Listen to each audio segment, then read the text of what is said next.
Hello everyone, स्वागत है आप सभी का सफलता सीरीज में। तो हम लोग जो है द्विवेदी युग के पीवाईक्यूज पे डिस्कस कर रहे थे। तो चलिए पीवाईक्यूज के साथ साथ कैसे क्वेश्चन भी आ सकते हैं या पूछे जा सकते हैं उन पर भी हम लोग बात करेंगे, ना कि सिर्फ पीवाईक्यू पर। तो चलिए आज का सेशन स्टार्ट करते हैं। तो आज का पहला क्वेश्चन है कि द्विवेदी युगीन कविता की मुख्य प्रवृत्तियां हैं। तो प्रवृत्तियों से भी अक्सर क्वेश्चन पूछा जाता है। सारे युग की प्रवृत्तियां आप लोग को देख लेनी चाहिए। तो यहाँ पे द्विवेदी युग की प्रवृत्तियां कौन सी हैं? तो यहाँ पे हो जाएगा सबसे पहले तो इतवृत्तात्मकता। ठीक है, जहाँ पे ये नहीं है उसको काट देंगे। ठीक है, तो जो है ऑप्शन सी और डी में है। ठीक है, फिर जो है स्वच्छंदता, ये तो रीतकाल का हो गया। गीत का भी प्रचुरता भी ये रीत का हो गया। ये समाज सुधार जो है ये होगा, तो ऑप्शन सी सही हो जाएगा। ठीक है, और डॉक्टर नगेन जो है द्विवेदी युग को क्या कहते हैं? जागरण सुधार काल नाम से अभिहित किया। इसका समय क्या है? 1900 से 1918। और आचार्य आचार्य रामचंद्र शुक्ल द्विवेदी युग को क्या कहते हैं? नई धारा द्वितीय उत्थान। ठीक है, इसका समय क्या है? तो 1893 से 1918 ईस्वी तक। ठीक है, चलिए अगला क्वेश्चन देखते हैं। क्वेश्चन है कि निम्नलिखित में से कौन से युग्म सही हैं? तो यहाँ पे सही युग्म बताने हैं। तो विष्णु प्रिया खंड काव्य है, कौन सा रूप है काव्य का यहाँ पे बताना है। सिद्धराज खंड काव्य, साकेत महाकाव्य है, जय भारत मुक्तक काव्य है। तो यहाँ पे हो जाएगा विष्णुप्रिया जो है विष्णुप्रिया सिद्धराज, ये दोनों जो है खंड काव्य हैं, ये सही है। ठीक है, साकेत महाकाव्य सबको पता होगा, है ना। तो याद रखिएगा कि विष्णुप्रिया, सिद्धराज और साकेत कौन काव्य का कौन सा रूप है? तो विष्णुप्रिया खंड काव्य, सिद्धराज खंड काव्य और साकेत महाकाव्य है। जय भारत जो है मुक्तक काव्य नहीं है। ठीक है,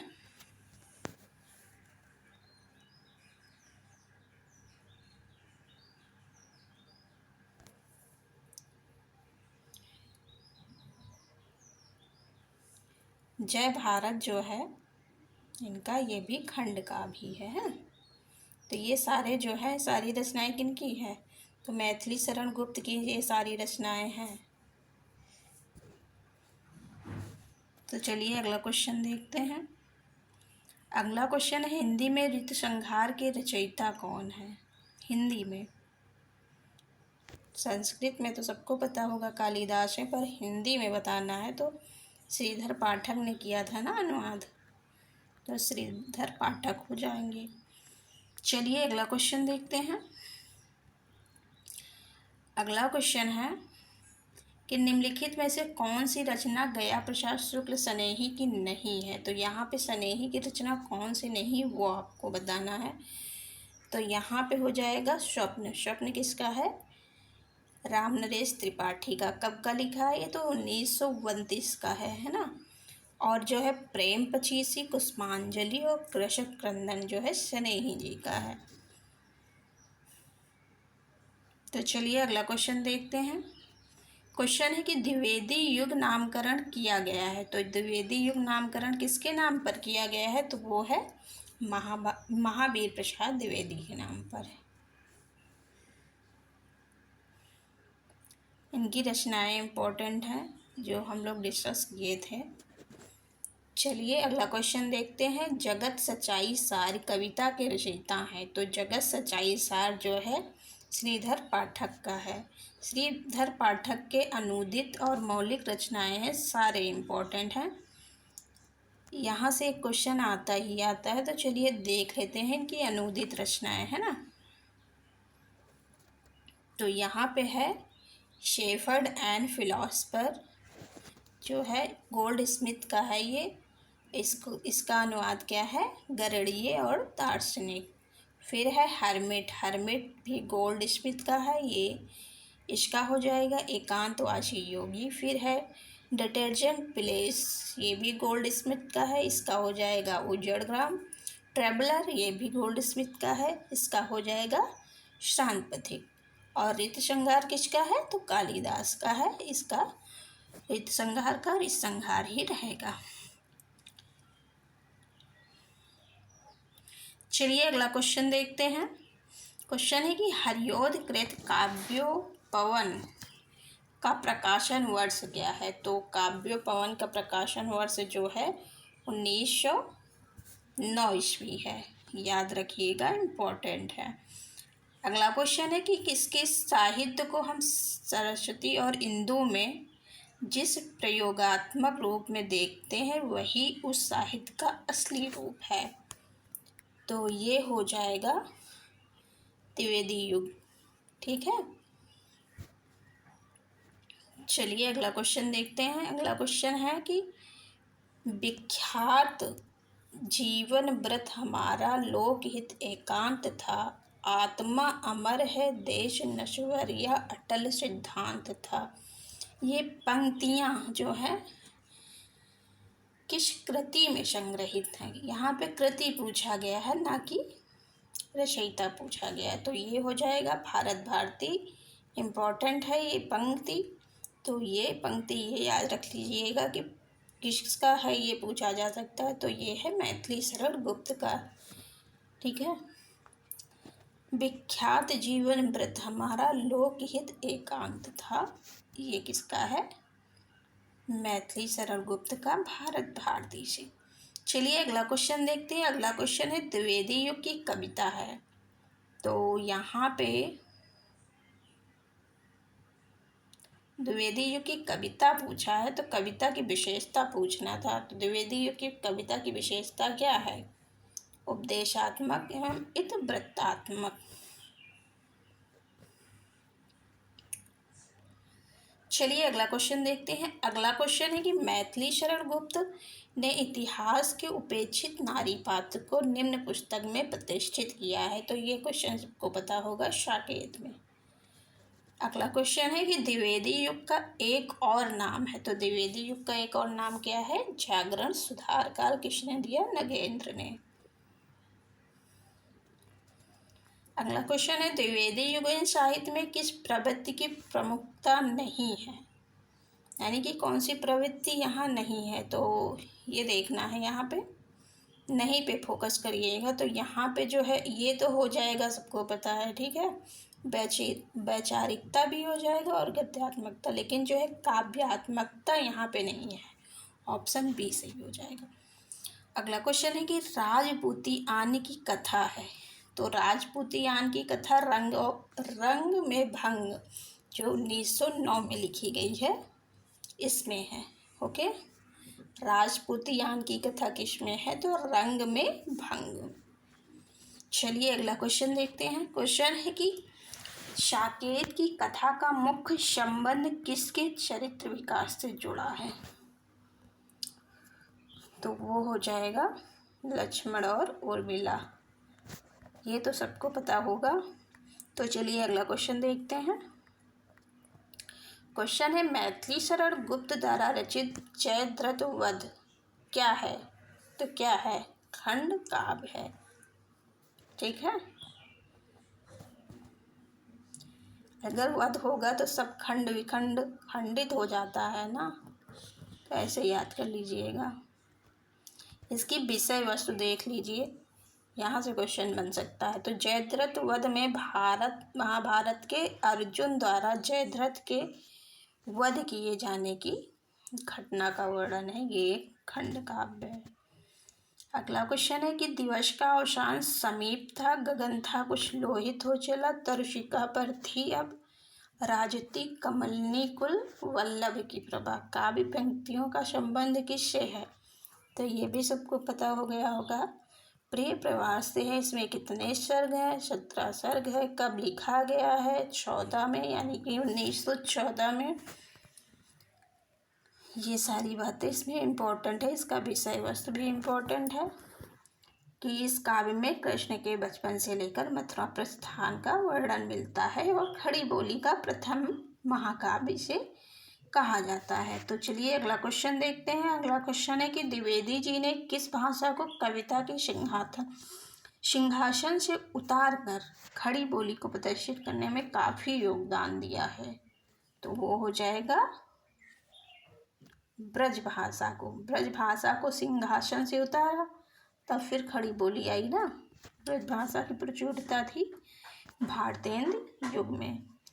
अगला क्वेश्चन है कि चिरगांव किस कवि का जन्म स्थान है? तो चिरगांव जो है मैथिली शरण गुप्त का है। यहाँ पे ऑप्शन बी सही हो जाएगा। चलिए अगला क्वेश्चन देखते हैं। क्वेश्चन है कि सूची फर्स्ट के समूहों का मिलान सूची सेकंड से कीजिए और दिए गए कोड से सही उत्तर का चयन कीजिए। तो चलिए मिलाते हैं।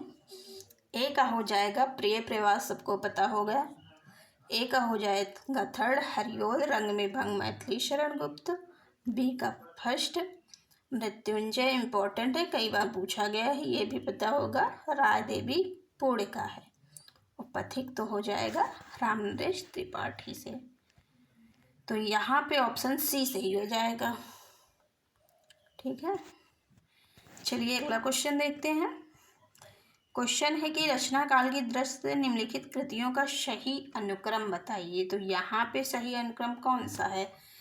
तो अगर प्रकाशन और से पता होगा तो बता लेंगे। तो साकेत 31 में हुआ है ना। साकेत जो है 1931 का है। प्रिय प्रवास जो है 1914 का है। और तुलसीदास जो है 28 का है। और कृष्णायन तुलसीदास 28 का नहीं है, 38 का है। और जो है कृष्णायन कब का है? तो कृष्णायन जो है 43 का है। तो सबसे लास्ट में जो है कृष्णायन आएगा, है ना। और सबसे पहले प्रिय प्रवास आएगा। तो ऑप्शन बी सही हो जाएगा यहाँ पे। चलिए अगला क्वेश्चन देखते हैं।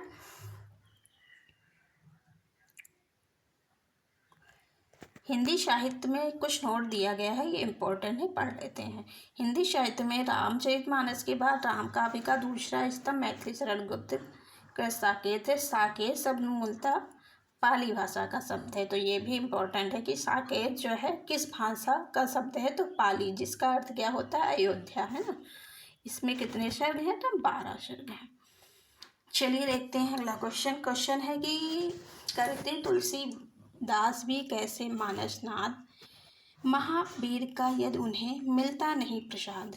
उक्त पंक्तियों के रचनाकार कौन है? तो हैं मैथिली शरण गुप्त। ऑप्शन सी सही हो जाएगा।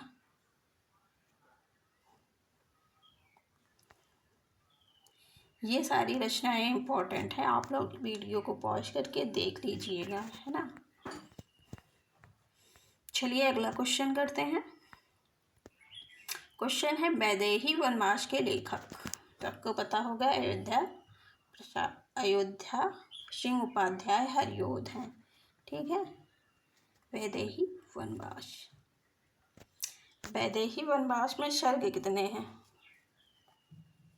जी कमेंट करके बताइएगा, क्योंकि इस पर कल हम कितनी बार डिस्कस किए हैं। चलिए अगला क्वेश्चन देखते हैं कि इनमें से कौन सा कवि द्विवेदी युग का है। तो यहाँ पे बताना है द्विवेदी युग का कवि कौन है। तो वो है शनेही, गया प्रसाद शुक्ल शनेही जो है द्विवेदी युग के हैं, है ना। जबकि ये जो है सब किसके हैं? भारतेंद्र युग के। सब नहीं है। ऑप्शन ए और बी ये तो रीतकाल के हैं ना, सब लोगों ने पढ़ा है इसको। चलिए अगला क्वेश्चन देखते हैं। द्विवेदी युग के सर्वश्रेष्ठ प्रगीतकार माने जाते हैं। तो वो है मुकुटधर पांडे, है ना। रूपनारायण पांडे, लोचन प्रसाद पांडे ये नहीं है। पांडे से है तो कंफ्यूजन करेगा, तो मुकुटधर पांडे हैं। आचार्य शुक्ल ने इनको क्या माना है? छायावाद का प्रवर्तक। इम्पोर्टेंट है ये, है ना। फिर एक कानन कुसुम एवं पूजा फूल इनकी कृतियाँ हैं। अगला क्वेश्चन है कि रस कलश किसकी रचना है, तो बताइए। ये है हरिओद की। गुणवंत हेमंत जो है श्रीधर पाठक की है, इम्पोर्टेंट कृति है। भारत भारती पता ही होगा, प्रेम पचीसी जो है स्नेही का है। चलिए अगला क्वेश्चन देखते हैं। क्वेश्चन है कि मैथिली शरण गुप्त की प्रतिभा का विकास सर्वाधिक किस साहित्य रूप में देखने को मिलता है, तो वो है प्रबंधकार रूप में, है ना। चलिए एक नज़र में देख लेते हैं मैथिली शरण गुप्त के नाटक, क्योंकि ये भी इम्पोर्टेंट हैं, एग्ज़ाम में अक्सर पूछे जाते हैं। तो रंग में भंग जो है 9 में है, जयद्रथ 10 में है, किसान 17 है, विकट भट्ट 29, गुरुकुल जो है 29, साकेत 31, भारत भारती 12, झंकार 29, यशोधरा 32, द्वापर 36, जय भारत 52, पंचवटी 25 और हिडिम्बा और हिंडोला में कन्फ्यूजन होता है। हिंडोला किसका है, तो हिंडोला जो है उनका है जगन्नाथ दास रत्नाकर का। चलिए अगला क्वेश्चन देखते हैं। निम्नलिखित में से मैथिली शरण गुप्त की कौन सी रचना नायिका प्रधान नहीं है, तो वो है पंचवटी। नायिका प्रधान नहीं है, ये नायक प्रधान है। तो कौन सा नायक है इसमें,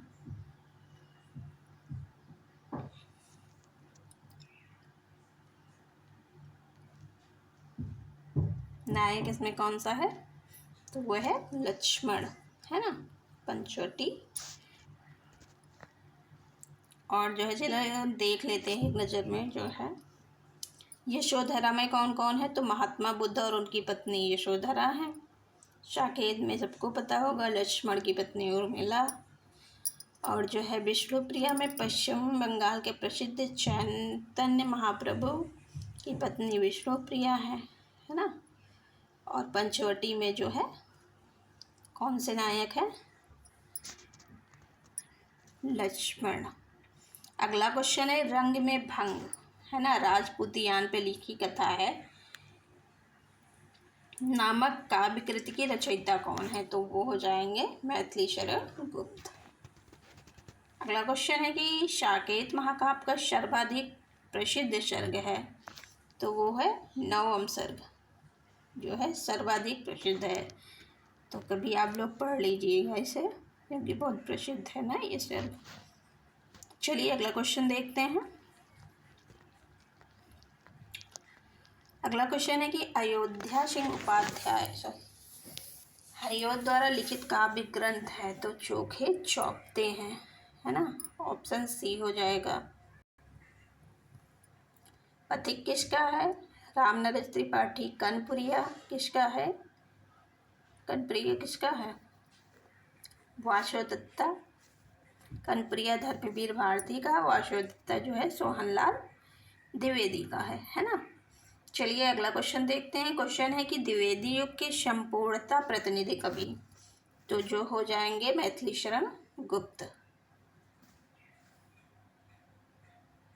संपूर्णता पे ध्यान दीजिएगा, है ना, वैसे तो बहुत लोग हैं लेकिन तो यहाँ पे द्विवेदी युग के संपूर्णता प्रतिनिधि कवि की बात की गई है, तो मैथिली शरण गुप्त है। अगला क्वेश्चन है कि भारत भारती में किस भावना की रूपरेखा प्रस्तुत हुई है, तो यहाँ पर राष्ट्रीय भावना है ना, ऑप्शन बी सही हो जाएगा। अगला क्वेश्चन है कि रत्नाकर कृत गंगा अवतरण, है ना,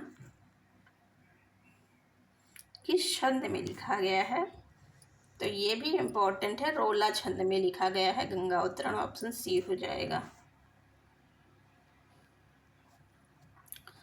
चलिए अगला क्वेश्चन देखते हैं। क्वेश्चन है कि भक्ति काल में गृहस्थ जीवन का जैसा सुंदर चित्रण सूरदास में मिलता वैसा ही आधुनिक काल के किस कवि में मिलता है, तो वो है मैथिली शरण गुप्त।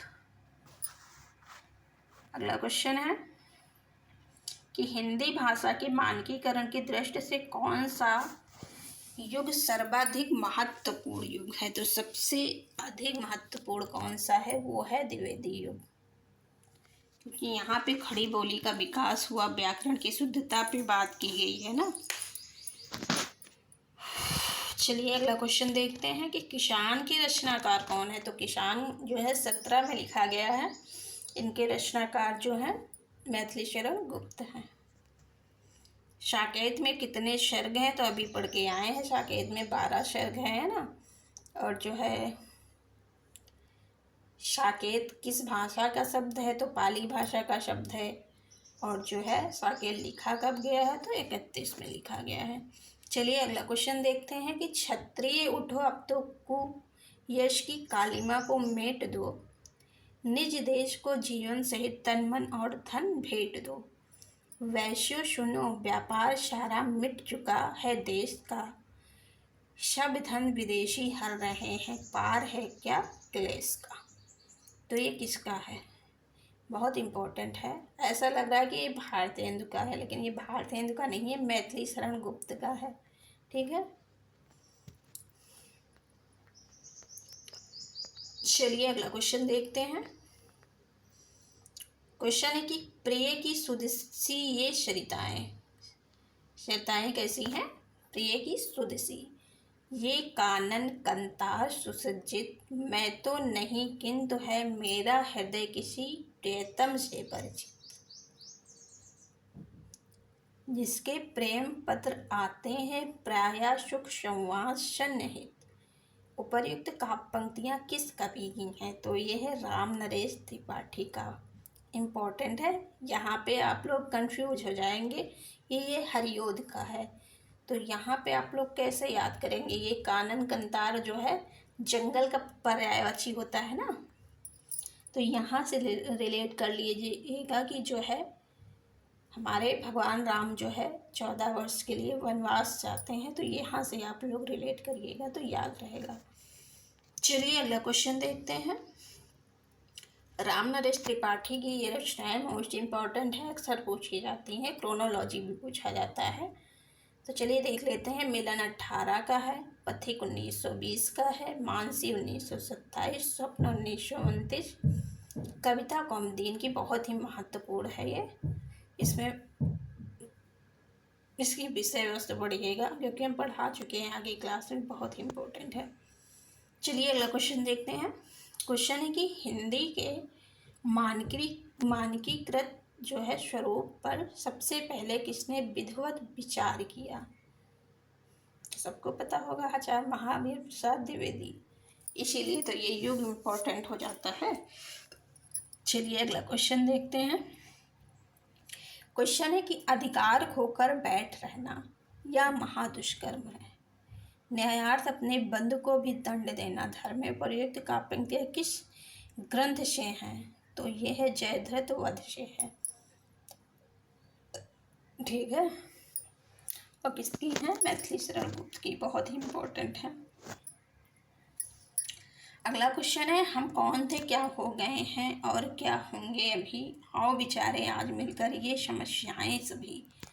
तो ये मैथिली शरण गुप्त ही कह रहे हैं कि हम कौन थे क्या हो गए हैं अभी। पंक्ति जो है अवतरित किससे है, तो भारत भारती से है, क्योंकि यहाँ पे ये पूछा गया किसकी है, पूछ लिया जाएगा कि किस कृति से है, तो भारत भारती से है ना। चलिए अगला क्वेश्चन देखते हैं। क्वेश्चन है कि प्रकाशन काल की दृष्टि से मैथिली शरण गुप्त के काव्य ग्रंथों का सही अनुक्रम, तो यहाँ पे देख लेते हैं।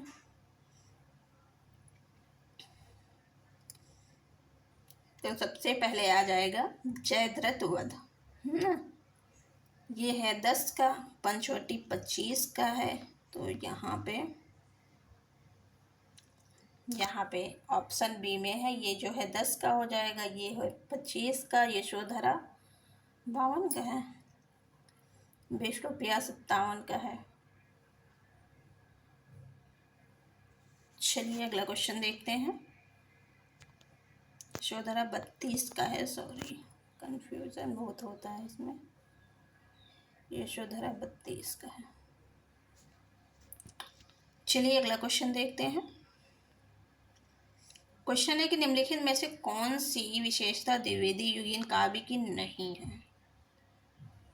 तो द्विवेदी युगीन में इतवृत्तात्मा है, सुधारवाद भी, काव्य भाषा के रूप में खड़ी बोली की प्रतिष्ठा भी है, लेकिन स्वानुभूत प्रत्यक्ष विवृत्ति इसमें नहीं दिखाई देती है। ऑप्शन डी हो जाएगा सही, यानी कि यही विशेषता नहीं है। आज का ये लास्ट क्वेश्चन है, क्योंकि नया टॉपिक कल से डिस्कस करेंगे। तो यहाँ पे देखते हैं लास्ट क्वेश्चन कौन सा है। भारत भारती की रचना किसकी है? तो सबको पता होगा, मैथिली शरण गुप्त की है भारत भारती, है ना। कब लिखा गया? 12 में लिखा गया है।